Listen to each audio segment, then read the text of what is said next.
Poñamos que Chamamanda, de repente, subroga cun home trans. Temos este caso, que o vemos, o primeiro home de España que tivo un fillo.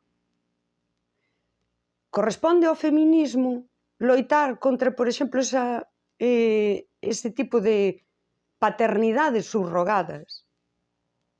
Porque, según todas estas teorías, estes movementos, aquí xa non estarían explotando a unha muller, estarían explotando a un home. Daquela, corresponde ao feminismo? É dicir, en que momento o feminismo daquela, por exemplo, poñamos que isto avanza, cada vez hai máis persoas trans, porque é así, desde o feminismo que imos loitar contra a explotación reproductiva das mulleres, pero a dos homes darános igual, non? Ou esa tamén nos importa? E aquí ven onde a importancia de definir o suxeito político do feminismo. É a muller. Por exemplo, agora, o feminismo dice debemos acoller as mulleres trans. E aquí é onde entramos con que, a ver, pero os homes trans non. Porque o que importa é que sexa muller, segundo isto.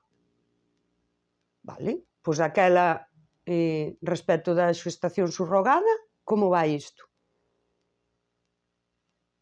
Non nos importa. É dicir, poderíamos as mulleres trans ou cis explotar aos homes trans a nivel reproductivo e que isto ao feminismo lle dese igual. Cousas para pensar.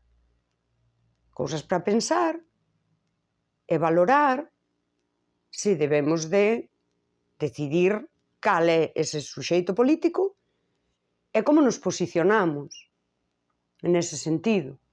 Porque agora poden vir os homes e dicir é que os homes fan o que lles dé a gana. E se os homes trans, porque agora son homes, queren alugar os seus úteros, está ben. Bueno, non sei, máis alá de feminismo, machismo, non sei que, eu entendo que a explotación reproductiva, eu entendo que non está ben.